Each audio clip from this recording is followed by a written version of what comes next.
Mari kita berdoa. Tuhan, kami sungguh rindu berbagian di dalam perjalanan iman yang juga dimiliki oleh pendahulu kami. Kami rindu lagu yang kami nyanyikan tentang iman yang Tuhan anugerahkan kepada mereka. Juga kami dapat cicipi dalam kehidupan kami. Kami rindu beriman di dalam cara yang Tuhan perkenan. Kami rindu percaya kepada Allah di dalam cara yang Tuhan senang.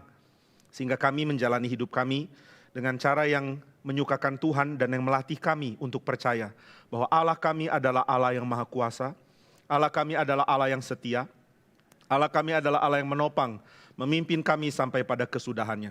Sebab begitu kecil iman kami, begitu mudah goyah, begitu gampang hancur, maka kami mohon Tuhan yang kuatkan kami, sehingga iman pendahulu kami yang adalah anugerah Tuhan, Tuhan juga rela berikan kepada kami.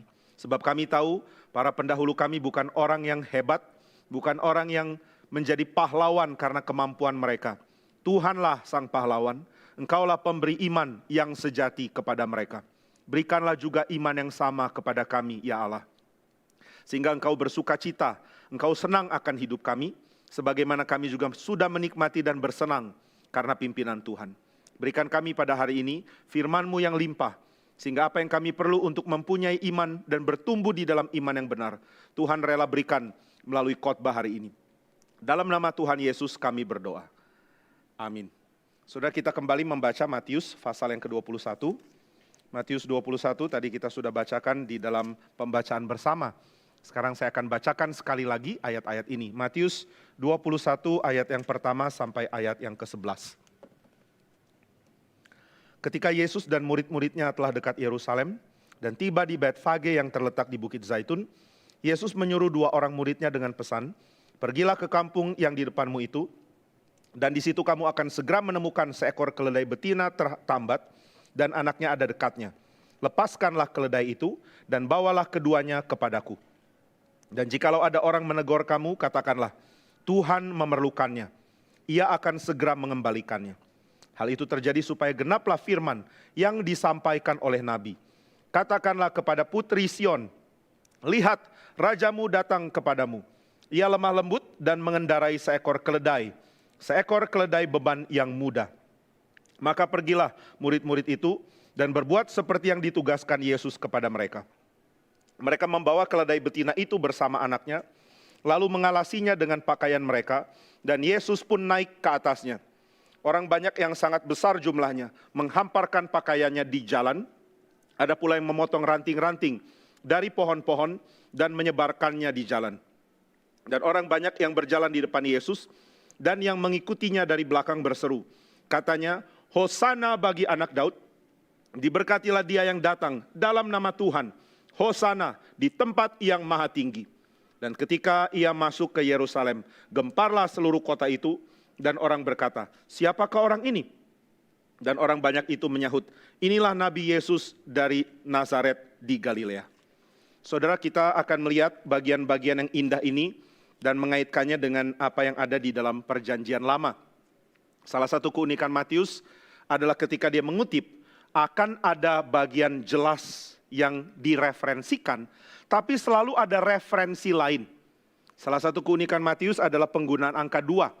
Dan salah satu yang jadi ciri adalah dia akan mengutip sebuah peristiwa yang Yesus jalani dalam hidup dari satu bagian perjanjian lama, tapi saudara akan selalu menemukan ada bagian lain dari perjanjian lama yang juga menjelaskan hal itu. Hal yang jelas misalnya di dalam di dalam peristiwa yang terjadi di Matius 21 ini, Matius mengatakan, hal ini terjadi supaya genaplah firman yang disampaikan oleh Nabi. Lalu dia mengutip dari Zakaria pasal 9. Di dalam Zakaria pasal 9 dikatakan, "Katakanlah kepada putri Sion, lihat rajamu datang kepadamu, ia lemah lembut dan mengendarai seekor keledai beban muda." Tapi saudara akan menemukan referensi lain dari bagian ini yang sangat jelas, yaitu Kejadian 49 ayatnya yang ke-11.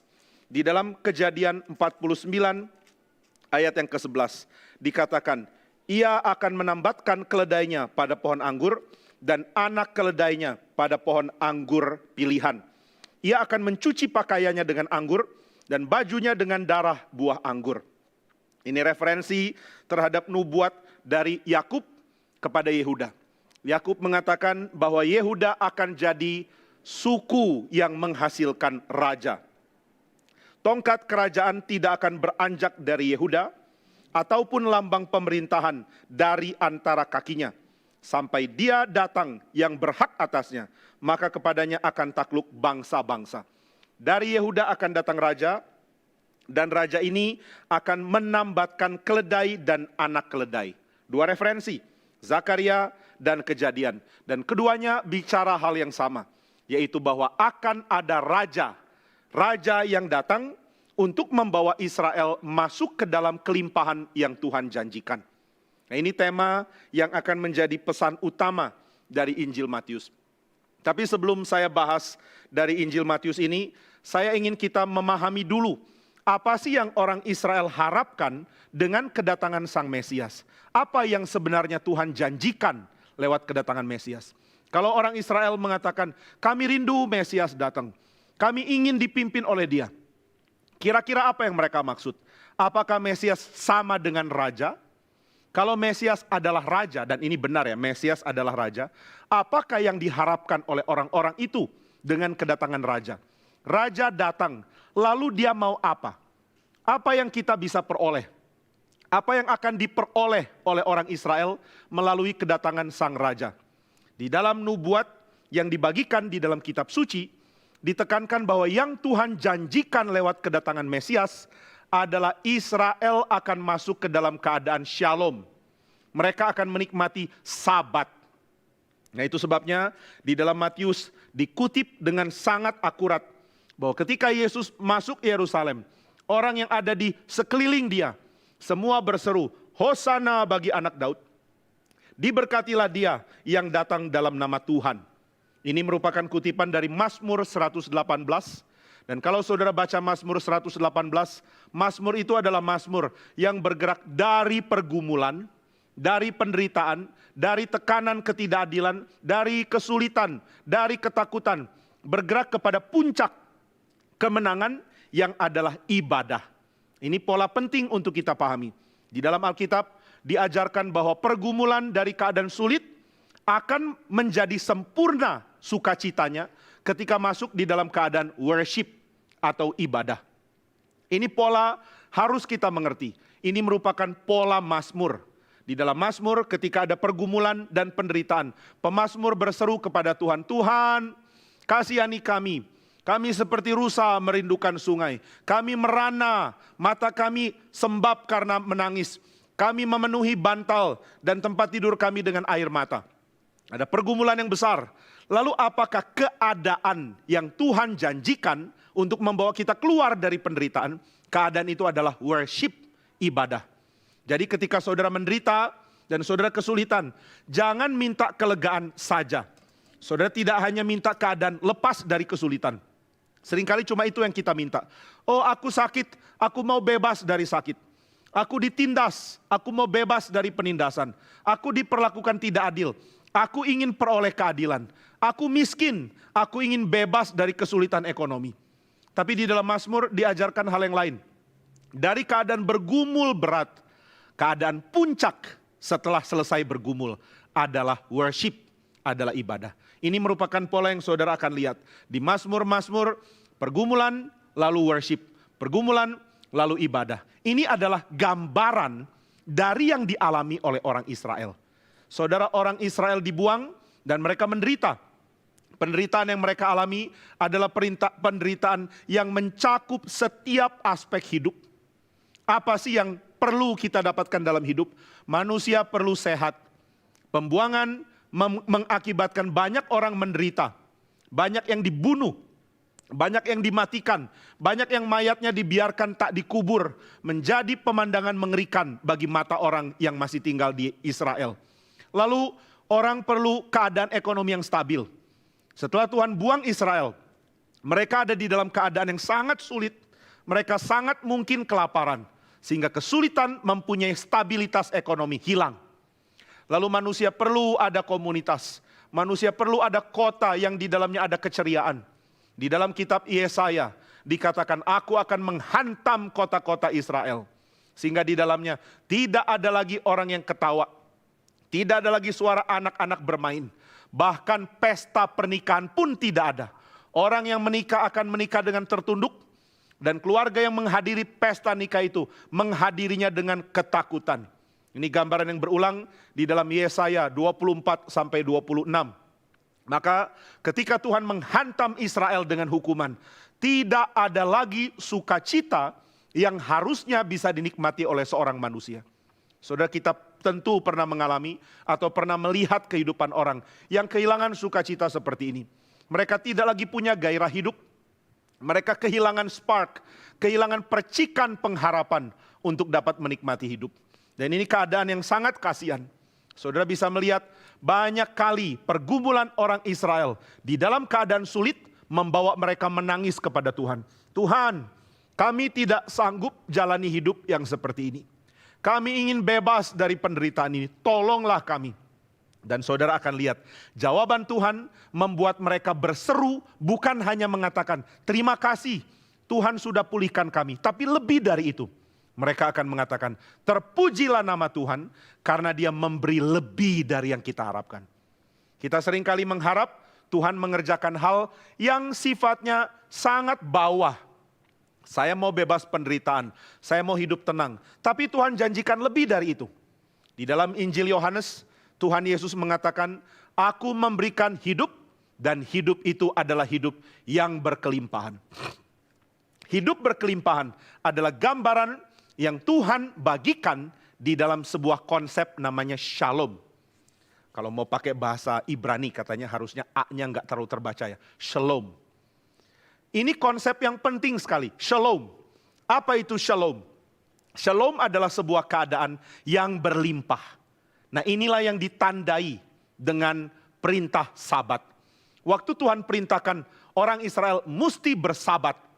Ini berarti mereka akan punya satu hari yang khusus, di mana hari itu mereka belajar mengerti apa itu shalom. Nah, saudara perlu hari ini ya, belajar untuk menikmati apa sih artinya damai. Mau tahu damai? Mau. Bagaimana cara tahu? Belajar menikmati hari Sabat. Di dalam kekristenan, hari itu adalah hari Minggu. Kalau saudara tanya, kenapa orang Kristen Sabatnya kok jadi Minggu?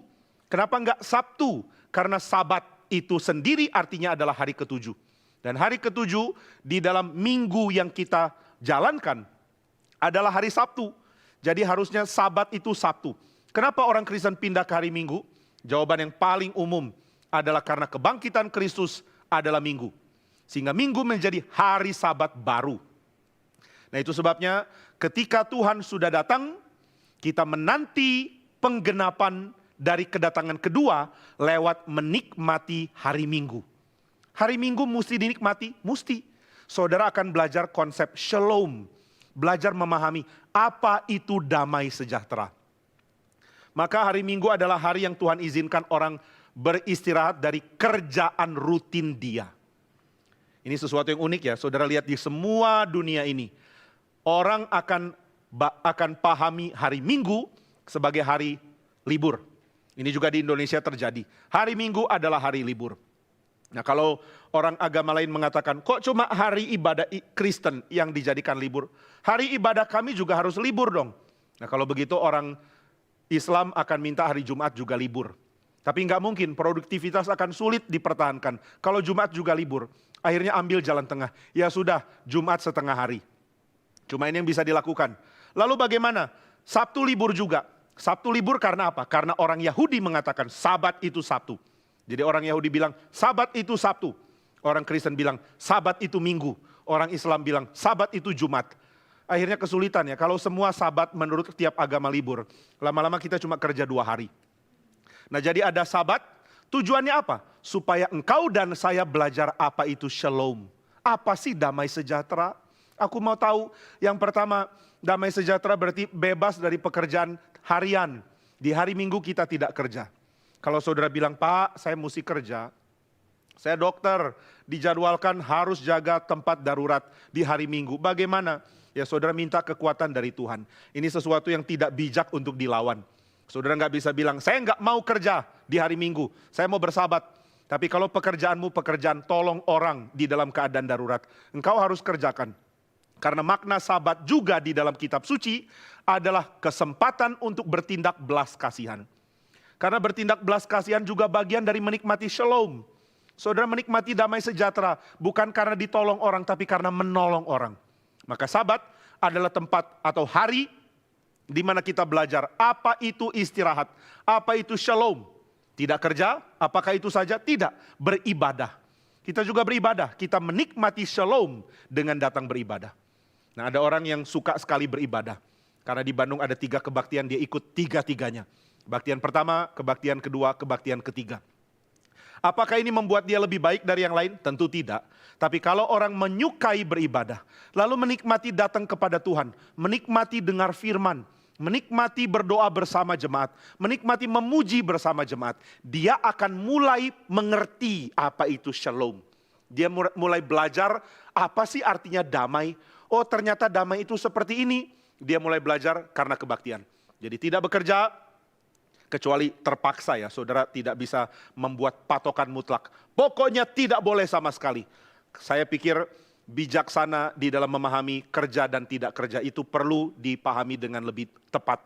Kita sudah bahas di dalam PA atau di dalam tema spiritualitas dan dunia kerja mengenai aspek ini. Jadi saya tidak ulang lagi. Nah jadi yang pertama, saya dibebaskan dari kerjaan rutin. Lalu yang kedua, saya boleh menikmati istirahat dengan beribadah kepada Tuhan. Yang ketiga, saya boleh menikmati memperlakukan orang lain supaya mereka pun mendapatkan istirahat mereka. Memperlakukan orang lain dengan cara yang memberi mereka kesempatan bisa beribadah kepada Tuhan. Ini merupakan cara kita menikmati shalom. Tapi apakah cukup? Ternyata di dalam kitab suci tidak cukup. Bagaimana mengalami shalom, menikmati sabat? Saudara tidak bisa masuk ke hari sabat yang sejati. Saudara tidak bisa masuk ke hari perhentian. Ini dinyatakan di dalam kitab Mazmur. Dikatakan, aku marah kepada angkatan yang jahat itu. Sehingga aku bersumpah dalam murkaku. Tidak ada dari mereka yang akan masuk ke dalam tempat perhentianku. Nah, surat Ibrani di dalam perjanjian baru menyadari kalimat ini. Tidak masuk ke tempat perhentian. Apakah tempat perhentian itu Kanaan? Bukankah orang Israel sudah masuk Kanaan? Waktu Tuhan murka dan membuang Israel ke Babel. Tuhan mengatakan, aku bersumpah dalam murkaku. Mereka tidak akan masuk dalam tempat perhentianku. Ini tempat perhentian yang mana? Maka penulis surat Ibrani mengetahui Tuhan sedang siapkan sebuah tempat perhentian yang lain. Ada hari Sabat yang besar itu. The day, hari ini. Ini yang kita lihat ada di dalam tema hari di kitab suci. Waktu kitab suci bilang, this is the day, inilah hari. Nah saudara jangan anggap ini hari berarti hari Senin, Selasa, Rabu, Kamis, Jumat, Sabtu, Minggu. Kita mengutip Mazmur 118, ini yang dikutip juga oleh Matius 21. Lalu mengatakan hari ini harinya Tuhan. Hari ini itu apa? Hari Senin, hari Selasa, hari Rabu, hari Kamis, hari Jumat, hari Sabtu, hari Minggu. Saudara tahu lagu anak-anak itu ya? Hari ini harinya Tuhan, harinya Tuhan. Mari kita bersuka cita. Lalu refrain kalimat bait berikutnya, hari Senin harinya Tuhan. Itu teologinya ngawur. Saudara maaf ya, yang mengajar sekolah minggu, saudara berdosa kalau menyesatkan anak-anak. Saudara apa maksudnya hari ini? Bukan hari ini, hari apa ini? Hari Minggu. Hari apa ini? Hari Senin. Hari apa ini? Hari Selasa. Bukan. Hari ini itu hari apa? Mazmur 118 yang ada kalimat hari ini. Inilah hari yang dijadikan oleh Tuhan. Berbicara tentang hari perhentian ketika Mesias datang. Sedang diajarkan bahwa kamu bisa masuk ke Sabat hanya kalau diantar. Jadi saudara nggak bisa masuk sendiri. Kita bisa mencicipi Sabat di bumi, tapi kita tidak akan masuk ke dalam Sabat yang sejati. Hari perhentian Tuhan tidak akan mungkin dinikmati oleh siapapun. Itu sebabnya hari perhentian akan ada lagi. Dan kalau begitu, jika kita menanti hari itu, kita harus senantiasa tunggu bagaimana bisa diantar masuk ke dalam hari perhentian itu. Saya kutip dari Ibrani pasal yang ketiga, saya bacakan bagi kita. Ibrani 3 mengutip dari Mazmur 95 ya. Saya bacakan ayat 10, Ibrani 3 ayat 10. Itulah sebabnya aku murka kepada angkatan itu dan berkata, selalu mereka sesat hati dan mereka tidak mengenal jalanku, sehingga aku bersumpah dalam murkaku. Mereka takkan masuk ke tempat perhentianku. Nah, ini kutipan dari Mazmur 95. Lalu penulis Ibrani melanjutkan dengan ayat 12.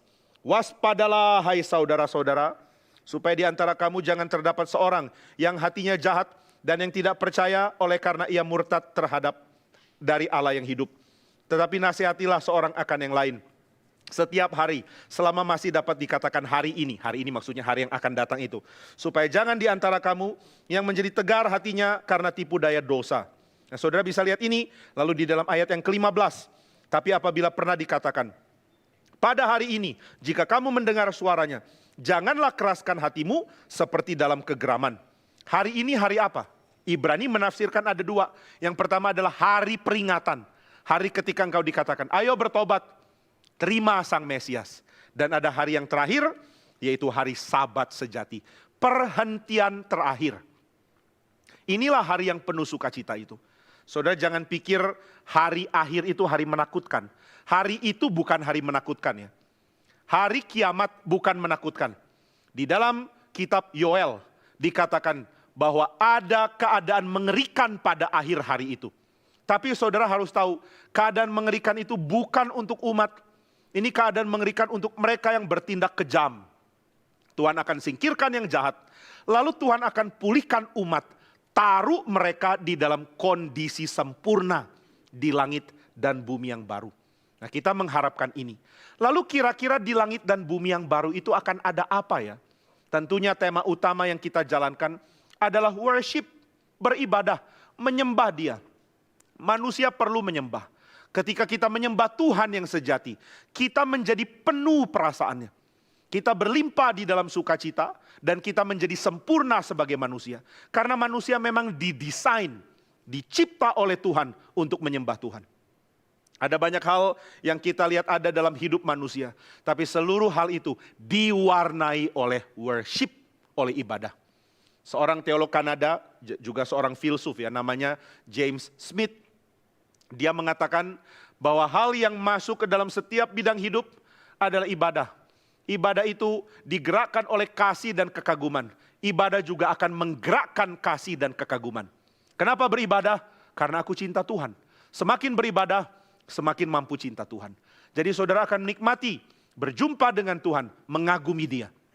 Kalau Allah menyatakan diri, saudara tidak mungkin bereaksi biasa. Saudara akan kagum dengan keheranan yang besar. Kalau kita lihat fenomena alam yang sangat besar, saudara akan rasa kecil. Dan saudara akan rasa kagum melihat fenomena alam yang begitu besar.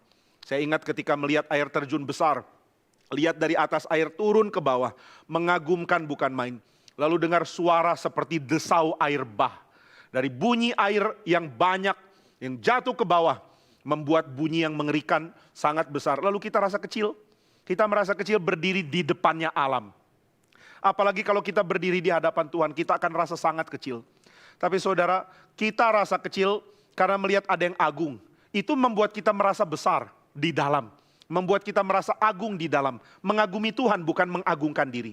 Perasaan agung karena melihat keagungan Tuhan. Itu yang memenuhkan manusia. Kasihan orang yang tidak pernah tahu betapa mengagumkannya Tuhan. Akhirnya kehidupannya kosong. Karena tidak kejar mengagumi Tuhan. Tapi Tuhan mendesain kita. Supaya kita mempunyai kerinduan besar untuk menyembah Tuhan. Maka kalau ditanya, apa sih desain Tuhan bagi hidupmu? Tuhan akan mendesain kamu mengalami apa pada akhirnya? Saudara harus menjawab, Tuhan mendesain saya untuk mempunyai kesempatan beribadah yang sempurna kepada Tuhan. Aku menikmati menyembah Tuhan, itulah puncak hidup. Itulah target, itulah telos, itulah garis finish. Itulah yang saya mau kejar. Kenapa menyembah Tuhan? Karena untuk itulah saya dirancang. Nah itu sebabnya balik kepada apa yang saya bagikan di awal. Di dalam Mazmur, orang bergumul karena penderitaan. Dijawab oleh Tuhan. Apa yang Tuhan jawab? Tuhan jawab, engkau akan kuberikan kesempurnaan. Engkau akan kuselamatkan. Aku menyelamatkan engkau. Lalu respons pemazmur adalah terpujilah Tuhan. Saudara, Mazmur ini adalah tulisan yang sangat lama ya. Dari zaman Musa sampai zaman Israel kembali dari pembuangan. Periode penulisannya panjang. Dari 1500 tahun sebelum Masehi sampai periode 400 sebelum Masehi. Atau bahkan 200 sebelum Masehi. menurut tafsiran beberapa orang. Nah, apa yang dikumpulkan di dalam Mazmur ini disusun lalu dibagi ke dalam 5 buku. Sangat mungkin oleh Ezra. Jadi dia yang bagi jadi 5 buku. Susunan Mazmur kita adalah susunan Mazmur yang disusun sangat mungkin oleh Ezra. Nah, saudara bisa baca, Mazmur bagian awal adalah Mazmur pergumulan dari Daud. Pergumulan dari orang-orang yang dikejar musuh. Lalu Mazmur di tengah adalah tentang pergumulan melawan dosa. Pergumulan menikmati kemuliaan Tuhan di dalam alam.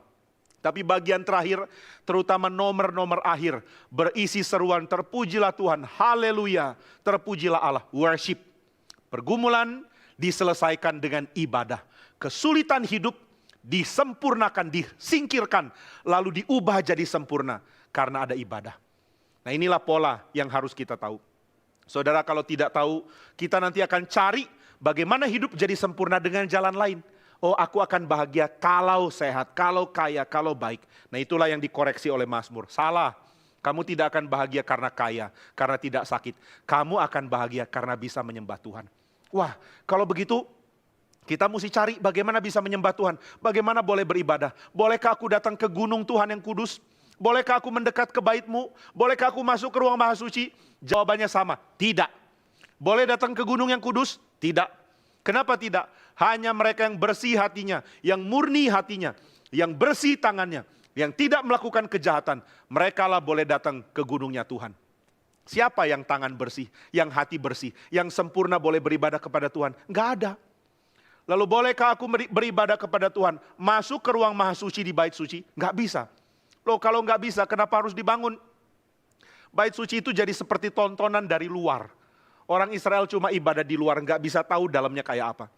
Saudara coba bayangkan ya, kalau GRI Bandung memberlakukan ruangan ini jadi sanctuary, jadi ruang maha suci yang tidak boleh ada orang masuk. Cuma imam besar sekali 2 tahun, 2 kali setahun boleh masuk ruang ini. Lalu kerjaan saudara apa? Nunggu di tempat parkir. Imam akan melayani, membakar korban, lalu dia masuk ke dalam, kemudian keluar mengatakan, diberkatilah kamu. Korban sudah dipercikkan darahnya ke mezbah, sekarang kamu boleh pulang. Jadi nggak bisa menikmati di dalam. Kenapa bait suci dibuat? Nggak ada yang bisa masuk kecuali imam besar. Bait suci dibuat sebagai simbol bahwa Tuhan belum bisa diakses. Imam besar melayani di bumi, tapi Tuhan punya takhta bukan cuma di bumi tapi di surga. Lalu siapa bisa masuk menyembah Tuhan? No one, nggak bisa ada. Wah, kalau begini sangat sulit hidup manusia ya. Kita perlu beribadah, tapi kita tidak bisa diantar masuk. Siapa bisa antar kami masuk? Saudara, untuk jawab pertanyaan ini, Tuhan membuat sejarah Israel jadi sejarah yang indah sekali. Sejarah mereka memberikan pengertian kepada kita untuk menjawab pertanyaan, siapa Tuhan? Siapa bisa bawa kami masuk beribadah kepada Tuhan? Di dalam tradisi Israel, pertama-tama mereka dipimpin oleh para imam. Oh, puji Tuhan. Jadi imam bisa tolong kami beribadah kepada Tuhan. Mereka yang akan pimpin, membawa kami masuk. Lalu mengatakan, saya pimpin kamu, mari beribadah kepada Tuhan. Ternyata tidak. Karena di dalam kitab imamat, hari pertama imam besar diangkat, terjadi tragedi besar. Saudara tentu tahu ya. Ketika Harun mempersembahkan korban untuk pelantikan dia menjadi imam besar selesai. Setelah itu Nadab dan Abihu membawa api yang tidak Tuhan perintahkan. Lalu mereka terbakar hangus. Imam besar punya anak 2 orang. Mati pada waktu pelantikan imam. Langsung ketahuan, kalau begitu bukan imam ini yang pimpin kami. Maka Harun menjadi sangat sulit hatinya. 8 hari setelah anaknya mati, Tuhan perintahkan Harun, sekarang persembahkan korban penghapusan dosa. Nah, saudara, korban penghapusan dosa berarti korban itu disembelih, lalu dagingnya dibakar, tapi paha dan dada jadi bagian imam untuk dimakan di depan jemaat. Nah, pada hari itu Harun tidak berani makan. Dia tidak mempersembahkan korban penghapusan dosa, dia malah persembahkan korban yang dibakar seutuhnya. Dibakar sampai habis. Maka ketika Musa siapkan, oke, sekarang waktunya makan, liturginya liturgi makan di depan jemaat. Waktu Musa cari, mana dada dan paha dari korban? Harun mengatakan, sudah habis. Habis, kamu makan. Oh bukan, kami bakar. Kenapa dibakar? Kamu harus mempersembahkan korban penghapusan dosa. Dan itu ada bagian di mana kamu makan dagingnya. Kenapa dibakar semua?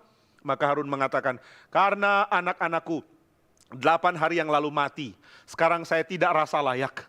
Saya sangat takut kalau saya makan, saya dianggap tidak layak lalu saya mati. Jadi saya putuskan persembahkan korban bakaran yang dibakar seutuhnya.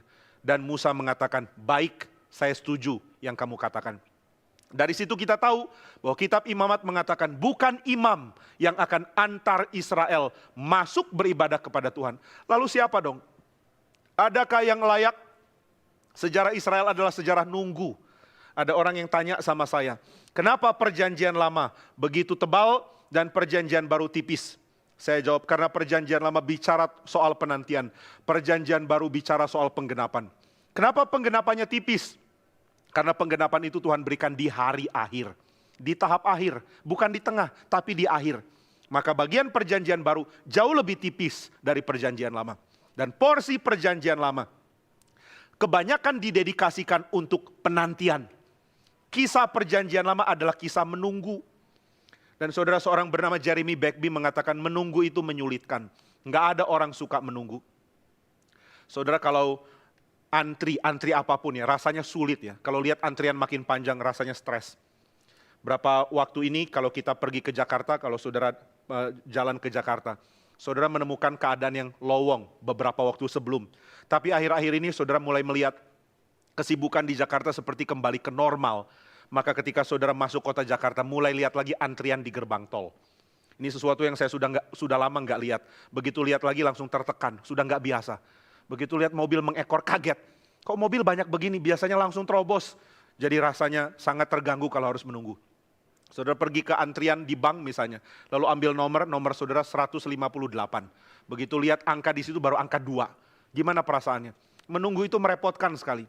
Dan yang paling menyusahkan adalah kalau menunggu dipanggil Tuhan. Ini kondisi sangat menyedihkan. Di dalam kebiasaan orang Kristen, ada yang namanya preparing to die. Mempersiapkan seseorang untuk mati. Ada liturginya, ada pesan-pesan kitab suci, ada penanganan yang sifatnya sangat pastoral. Orang yang sudah akan meninggal perlu dikuatkan bahwa tidak apa-apa tinggalkan dunia ini. Tidak apa-apa bertemu Tuhan. Diinjili, dikuatkan, dihibur. Diinjili maksudnya diberikan kabar baik ya, bukan dicekoki Injil kalau nggak percaya Yesus masuk neraka. Bukan itu ya, tapi ditekankan di dalam Yesus kamu aman. Dialah yang memegang kamu. Lalu diberitahu, tenang, tinggalkan dunia ini dengan tenang. Jangan khawatir tentang anak-anak, tentang cucu, atau tentang siapapun. Tuhan yang pelihara mereka bukan kamu. Nah, ini ketenangan yang membantu orang menunggu mati. Dan Jeremy Begbie mengatakan, salah satu pemberian Tuhan yang paling hebat, yang membuat orang terhibur di dalam menunggu adalah musik. Musik itu unik. Musik membawa kita gerak terus. Saudara nggak bisa menikmati musik berhenti di tengah-tengah. Kalau saudara nyanyi lagu yang tadi kita nyanyikan, hai bangkit pagi ye, selesai. Lalu bilang, saya akan lanjutkan besok. Besok sih saudara lanjutkan, sus pahlawan, nggak bisa. Ini lagu mesti dijalani terus. Ketukannya harus stabil. Saudara tidak bisa menyanyikan lagu ini dengan sembarangan ketukannya. Hai bangkit pagi, Yesus pahlawan salib. Nggak bisa. Temponya ketat. Ini mengajak kita untuk berjalan terus. Waktu berjalan, musik juga berjalan. Kalau begitu, musik menolong kita menunggu. Nah, ini salah satu hal yang penting menurut Jeremy Begbie. Musik barat itu sebenarnya cuma 2, yaitu ada disonan dan ada rilis. Ada tensi dan ada rilis. Cuma 2 ini, tapi di tengah-tengahnya begitu banyak variasi. Kenapa ada banyak variasi? Menunggu, menemani orang menunggu. Berjalan menunggu, tapi ada hiburan, ada penghiburan dari musik yang menemani kita menunggu. Ini juga yang Yesus katakan, aku akan kembali kepada Bapa. Wah, kalau Yesus kembali, murid-murid sendirian dong. Siapa yang memimpin mereka? Tuhan mengatakan, tunggu saya datang. Wah, menunggu itu lelah. Tuhan, kalau kami harus menunggu Engkau datang kedua kali, kami stres. Kami capek, bawa kami sekarang Tuhan. Biar kami tinggal bersama Engkau saat ini. Kenapa Engkau pergi dan tinggalkan kami? Tapi Yesus mengatakan, aku akan memberikan penolong yang lain untuk menemani. Roh Kudus menemani kita, tunggu Yesus datang kedua kali. Tunggu dia datang lama, lalu kita mulai rasa sedih.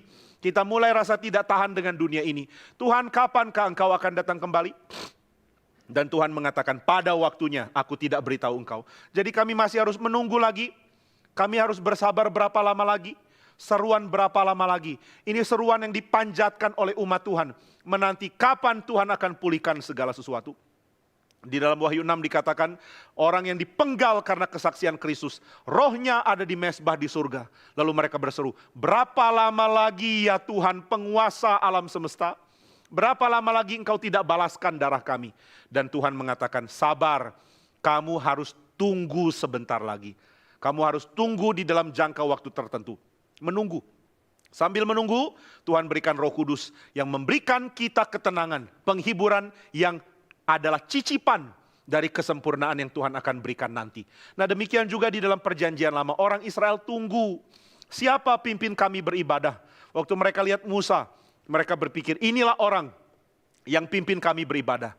Tapi Tuhan mengatakan, Musa, engkau tidak akan masuk tanah Kanaan. Wah, aku pun tidak masuk. Saya tidak bisa masuk tanah perjanjian. Aku hanya melihat dari luar. Iya, Musa tidak bisa masuk. Saudara Martin Luther melihat ini sebagai seruan dari Tuhan. Bahwa perjanjian lama tidak genap. Perjanjian lama bukan penghantar saudara masuk ke dalam shalom, ke dalam sabat itu. Maka waktu orang Israel mengatakan, Musa, engkaukah yang akan bawa kami beribadah kepada Tuhan? Musa mengatakan, tidak. Sebentar lagi saya akan pergi ke atas gunung dan engkau tidak akan bertemu aku lagi. Aku akan mati di sana.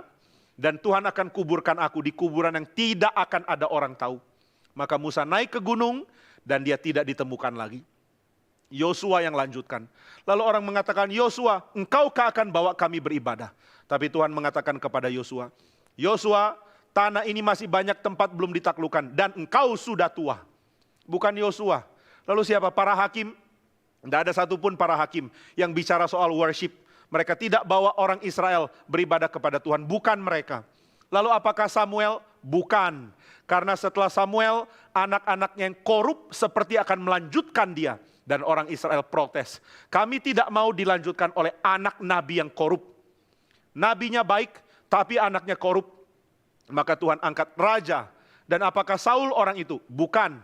Saul berubah setia. Dia justru mengkhianati Tuhan di dalam aspek yang sifatnya berkait dengan kekudusan Tuhan. Lalu siapa? Apakah Daud? Nah, ini yang unik.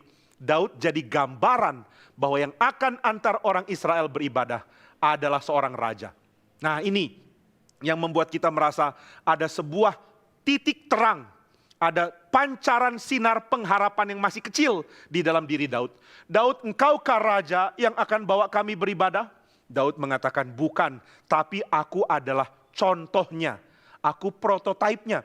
Aku adalah simbolnya. Nah, maka saudara lihat kehidupan Daud. Dia sangat akrab dengan Mazmur, bukan? Dia memuji Tuhan. Dia main kecapi. Dia beribadah. Dia sangat rindu beribadah kepada Tuhan. Mazmurnya menggerakkan kita mau worship, mau beribadah kepada Tuhan. Dan sepanjang hidup, yang paling Daud takuti adalah kalau dia jauh dari tabut. Jauh dari kesempatan beribadah kepada Tuhan. Saudara bayangkan ketika dia berada di dalam keadaan sulit, yang dia rindukan adalah bisa tetap beribadah kepada Tuhan. Dia pernah marah kepada Saul dengan seruan dari jauh. Ketika Saul ada berkemah, mau lawan Daud, Tuhan bikin seluruh tentara Saul, 10.000 orang, semua ketiduran. Nah, ini Tuhan yang buat ya. Saudara jangan salahkan Tuhan kalau saudara ketiduran di ibadah, itu hal lain. Jangan bilang, oh roh ngantuk yang ada di Saul juga ada pada saya. Bukan, itu kamu aja yang ngawur. Nah, maka saudara, Tuhan bikin seluruh pasukan Saul, 10.000 orang tidur semua. Dan mereka tidur nyenyak bukan main. Sampai ditampar pun gak bangun. Nah, ini tafsiran saya, gak tahu beneran ditampar atau enggak. Tapi ketika pegawai Daud, ketika anak buah Daud, Yoab, mengatakan, Tuanku Raja, inilah saatnya. Tuhan taruh musuhmu ke dalam tanganmu. Inilah saatnya kamu hantam mereka. Lalu Yoab datang ke tempat Raja Saul bobo, tidur. Semua orang di sekeliling dia tidur dan gak ada yang bisa bereaksi. Semua ngantuk, dipukul-pukul pun gak bangun. Nah, ini tafsiran saya sekali lagi. Lalu Yoab ambil kendi dan ambil tombak, Daud dan Yoab ya. Ambil kendi dan tombak dari dekat Abner dan juga dekat Saul. Kemudian mereka pergi meninggalkan perkemahan tentara Saul. Mereka pergi ke atas sebuah bukit, lalu teriak, Abner, Abner. Abner kaget. Siapa itu teriak-teriak? Ini pasukan raja, tahu? Kamu tahu tidak ada Raja Saul di sini? Lalu yang teriak mengatakan, Abner, kamu harus mati. Abner kaget. Ini apa orang teriak-teriak? Orang gila kamu. Lalu yang teriak yaitu Daud mengatakan, coba lihat kendi dan tombak yang ada dekat Raja Saul. Di mana sekarang? Lalu dia tunjukkan, ada di tangan saya. Saya bisa menyelinap ke perkemahan tentara Israel. Ambil barang dekat Raja Saul. Kalau saya mau, saya bisa tikam dia sampai mati. Engkau bertanggung jawab karena tidak jaga raja. Wah, Saul dengar ini dia sangat sedih hatinya. Kok saya kejar kamu ya Daud? Daud anakku, ampuni saya. Saya tidak akan kejar kamu lagi. Lalu Daud marah kepada Saul mengatakan, Saul, rajaku. Raja, kenapa engkau kejar saya? Kenapa engkau bikin saya tidak bisa beribadah kepada Tuhan? Wah, itu yang dia katakan ya. Saudara, seruan Daud adalah, kenapa engkau bikin saya tidak bisa beribadah kepada Tuhan?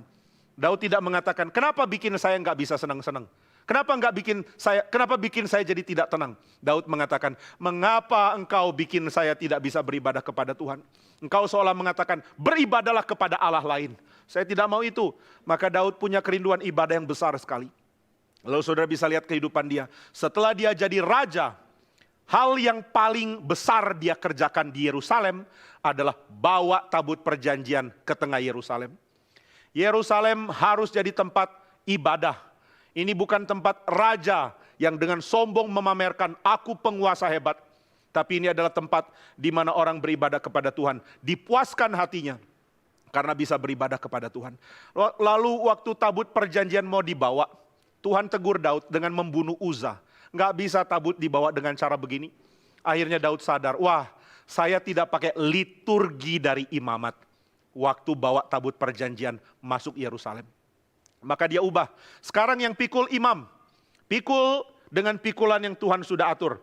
Jalan bawa tabut perjanjian menuju Yerusalem. Lalu mereka jalan, tiap langkah berapa korban dipersembahkan. Jadi seluruh perjalanan tabut ke Yerusalem itu pun liturgi ibadah. Ibadah pembawaan tabut, mengiringi tabut masuk Yerusalem. Begitu tabut sampai, Daud langsung menari. Ini tari-tarian di dalam pengharapan final ketika Tuhan datang. Kita semua akan bersuka cita menyambut kedatangan dia. Maka tabut masuk Yerusalem dan Daud pun menari menyambutnya. Setelah selesai menari, dia memberkati rumah tangganya dan memberikan kepada mereka roti untuk dimakan. Ini perjamuan, bukan perjamuan kudus versi perjanjian baru, tapi perjamuan makan versi korban sajian dari imamat. Ini semua berkait. Maka semua orang bersuka cita karena tabut perjanjian sudah masuk. Daud adalah raja yang sangat mendorong Israel beribadah kepada Tuhan. Oh, kalau begitu diakah orang itu? Bukan. Kenapa bukan? Karena bikin bait suci pun dia tidak boleh. Dia mau bikin bait suci dan Tuhan mengatakan belum saatnya. Kamu adalah pemimpin perang.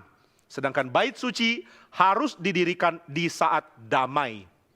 Jadi bukan kamu yang bikin, tapi anakmu. Nah sejak itu orang Israel mulai peka.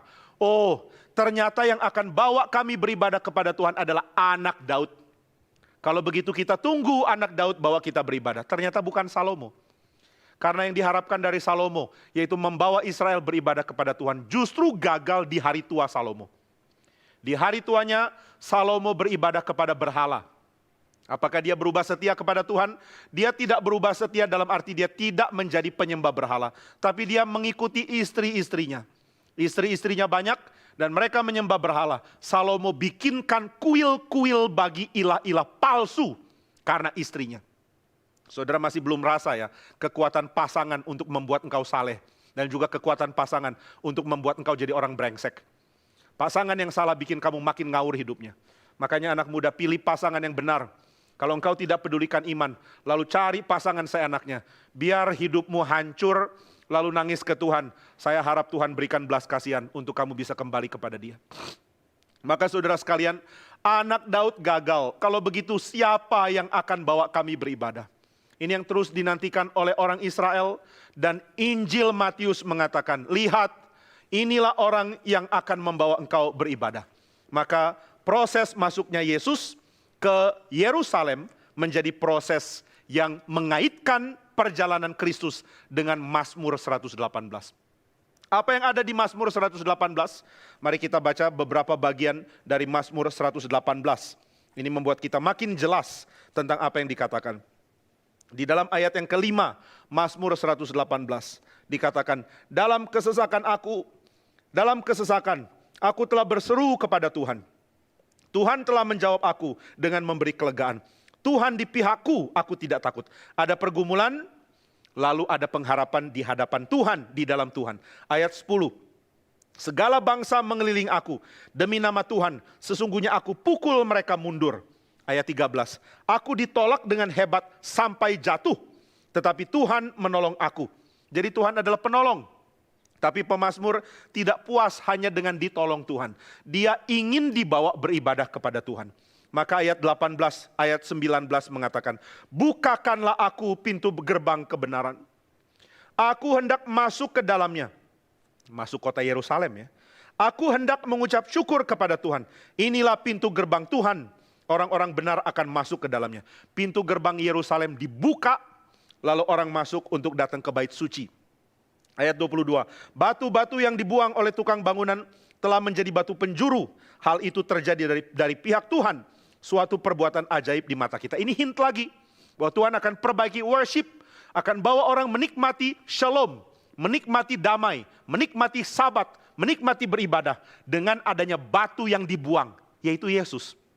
Lalu ayat yang ke-26 sampai 29 adalah gambaran worship, ibadah. Diberkatilah Tuhan, diberkatilah Dia yang datang dalam nama Tuhan. Kami memberkati kamu dari dalam rumah Tuhan. Ini ibadah di rumah Tuhan, di bait suci. Maka saudara, Mazmur 118 bicara bahwa ada orang pimpin aku beribadah kepada Tuhan dan sekarang aku memberkati kamu dari bait suci. Dan orang itu adalah Yesus. Nah inilah gambarannya. Yesus sudah dekat Yerusalem. Lalu dia mengatakan kepada murid-muridnya, bawalah ada 2 ekor keledai, 1 induknya, 1 anaknya. Kenapa ada 2 ekor keledai? Referensi ke Kejadian 49 ayat 11. Keturunan dari Yehuda akan jadi raja. Siapa keturunan Yehuda? Dia yang berhak atas tahta. Dia yang mengikat keledai dan anaknya di pohon anggur. Ini gambaran damai. Saudara, keledai itu bawa barang, bukan perang. Maka keledai sering kali dipakai untuk simbol damai. Ketika Raja Israel akan dilantik, mereka tidak naik kuda. Mereka naik bagal, atau bahkan ada yang tafsirkan sama dengan keledai juga. Ini istilah binatang agak sulit ya. Karena spesiesnya mungkin akan salah tafsir atau salah diterjemahkan. Tapi banyak yang mengaitkan antara keledai yang dinaiki raja waktu mereka dilantik dengan keledai yang dinaiki Yesus Kristus. Kenapa raja dilantik pakai keledai? Untuk menunjukkan masa damai. Aku raja membawa damai. Nah itu yang diharapkan. Maka ketika Salomo dilantik, dia naik keledai untuk menunjukkan inilah momen damai, bukan perang. Kamu akan saya bawa ke dalam shalom, ke dalam sabat. Ini yang Yesus lakukan. Keturunan Yehuda yang akan jadi raja adalah Yesus. Lalu di dalam ayat 5 dikatakan, ini juga menggenapi Zakaria. Hei orang Israel, lihat rajamu datang. Dia tidak membawa kamu kepada perang. Dia membawa kamu ke dalam damai. Dia tidak bawa kamu ke dalam hidup yang penuh konflik. Dia akan bawa kamu ke dalam shalom, ke dalam damai sejahtera. Nah ini yang dimaksudkan di dalam ayat yang kelima. Lalu di dalam ayat yang keenam, murid-murid pergi dan berbuat seperti yang ditugaskan Yesus. Mereka menemukan yang Yesus katakan terjadi. Pergilah ke rumah orang ini, bawa keledainya. Kalau ditanya kenapa? Bilang, Tuhanku membutuhkannya. Tuhan memerlukannya. The Lord. Pakai kata Kyrios. Matius secara unik seringkali menyebut Yesus dengan Kyrie. Tapi beberapa kali, hanya mungkin 2 atau 3, pakai Kyrios. Dan salah satunya adalah Matius 21 ini. Maka saudara, Yesus pun naik keledai dengan diiringi dengan ada anak keledainya, menunjukkan Kejadian 49. Lalu dia masuk ke dalam Yerusalem dan tiba-tiba orang berseru seolah-olah menggenapi Mazmur 118. Hosana bagi anak Daud, diberkatilah dia yang datang dalam nama Tuhan. Kami memberkati engkau dari rumah Tuhan. Atau itu terjemahan dari versi Ibrani. dari Mazmur 118. Dan ketika Yesus masuk, langsung gempar. Dan orang bertanya, siapa ini? Beberapa menjawab, atau orang banyak menyahut, inilah Nabi Yesus dari Nazaret di Galilea. Saudara perhatikan kalimat terakhir, Nabi Yesus dari Nazaret di Galilea. Ini title yang rendah. Di dalam perjanjian lama, Nabi itu ada dua. Pertama adalah Nabi royal. Nabi royal itu bukan Nabi suka traktir ya, maksudnya royal. Royal itu maksudnya berkait dengan kerajaan. Nabi royal, misalnya Yesaya. Yesaya ini Nabi royal, karena dia dekat dengan penguasa. Dia adalah Nabi yang melayani dekat raja. Tapi ada Nabi lain, Nabi-Nabi yang ya cuma dua sebenarnya, yaitu Elia dan Elisa. Elia dan Elisa adalah Nabi kampung, bukan Nabi royal. Mereka adalah Nabi yang berurusan dengan pinggir-pinggiran. Mereka bukan Nabi utama yang ada di istana raja. Mereka hidup di pelarian, mereka ditampung orang, mereka menumpang, mereka tidak punya rumah. Mereka tidak punya tanah, mereka tidak punya tempat. Jubah mereka adalah dari kulit binatang. Mereka mempunyai gaya hidup yang miskin. Maka Elia dan Elisa seperti sebuah tren baru. Nabi-nabi yang miskin. Selain Elia dan Elisa, juga ada School of Prophets, yaitu golongan nabi. Golongan nabi di dalam kitab Raja-Raja juga nabi-nabi miskin. Ingat ketika Elisa memimpin kelompok nabi, ada satu nabi lagi kerja, mau potong daun, potong pohon, tebang pohon. Waktu dia pukulkan kapak, kapaknya patah. Lalu mata kapak yang dari besi tenggelam di sungai. Wah, dia sedih sekali.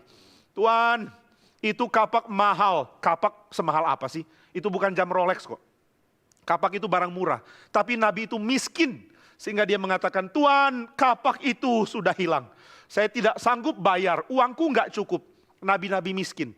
Maka ada dua golongan, nabi royal dan nabi pinggiran, nabi miskin.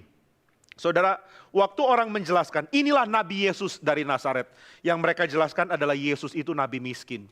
Dia datang dari kota antah berantah, sama dengan Elia datang dari tempat yang gak ada orang tahu, dari Tisbe.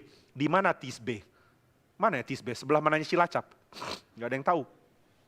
Nah maka saudara, Nabi Elia, nabi pinggiran. Bagaimana dengan Nabi Yesus? Dari mana dia? Orang mengatakan pinggiran. Inilah Nabi Yesus dari Nazaret di Galilea. Nah saudara bisa lihat di dalam Matius 21. Gambaran kemegahan. Yesus adalah pemimpin kita masuk ke dalam shalom. Masuk ke dalam sabat. Masuk ke dalam ibadah. Juga adalah Yesus yang mirip orang pinggiran.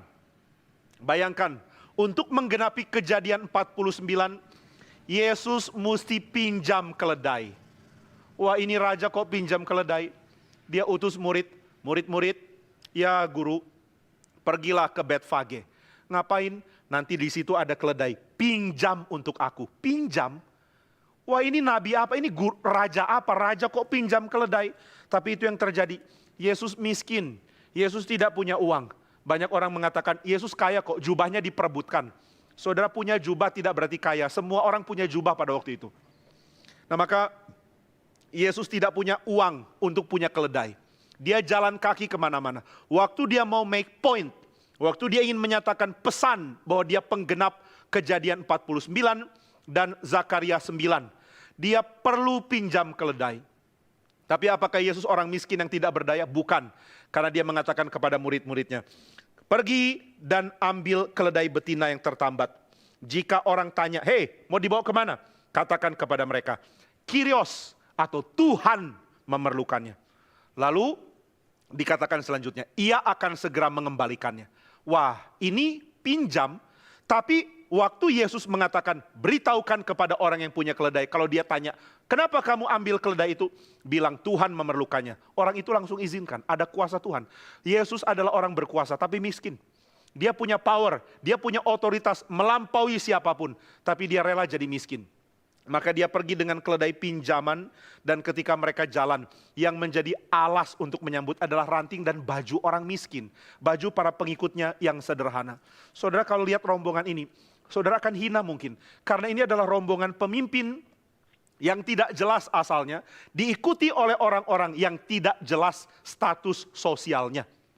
Yesus mengumpulkan orang-orang miskin, orang-orang lemah, orang-orang tak berpendidikan, Sehingga Farisi-Farisi mengatakan, kamu jangan ikut pengikut orang itu. Mereka adalah rakyat yang bodoh. Tetapi kami mengerti Taurat, kami mengerti hukum Musa. Mereka merasa diri eksklusif. Maka gambaran Matius 21 adalah dia yang pimpin kamu beribadah. Adalah dia yang rela jadi pemimpin orang-orang kecil. Orang-orang bodoh, orang-orang pinggiran. Dia membawa orang-orang pinggiran ini beribadah kepada Tuhan. Ini pesan yang sangat indah menyiapkan kita untuk masuk ke tema Natal. Siapakah Yesus? Dia adalah yang akan pimpin kita beribadah, masuk ke dalam shalom. Bagaimana cara dia lakukan? Dengan segala kesederhanaan, bahkan nanti dia akan mati di atas kayu salib. Di atas kayu salib dia mengalami aniaya dan kematian yang sangat hina. Orang sulit percaya dia Mesias, karena dia mati di atas kayu salib. Salib begitu hina, tetapi Yesus mengalaminya demi membawa kita beribadah kepada Tuhan. Maka ini gambaran yang sangat paradoks. Di satu sisi, Yesus sangat mulia. Dialah yang bawa kita beribadah. Di sisi lain, dia sangat sederhana. Dia nabi miskin yang diikuti oleh banyak orang miskin. Dan dia mempunyai kondisi yang sangat kasihan secara harta, secara kedudukan sosial. Tapi apakah kita harus kasihani dia? Tidak sama sekali. Karena dialah pemimpin kita beribadah kepada Tuhan. Harap kita makin rindu beribadah kepada Tuhan, makin sadar betapa besar berkat Yesus yang datang menebus kita untuk boleh beribadah kepada Tuhan. Mari kita berdoa. Bapa di surga, kami sangat bersyukur karena anugerah-Mu yang besar membawa kami ke dalam pengenalan akan Kristus. Dia juru selamat kami dan dia Tuhan kami. Namun dia rela hidup bersama dengan orang-orang sederhana. Justru itu menghibur kami, karena kami pun orang-orang lemah. Kami pun orang-orang cemar yang penuh dosa.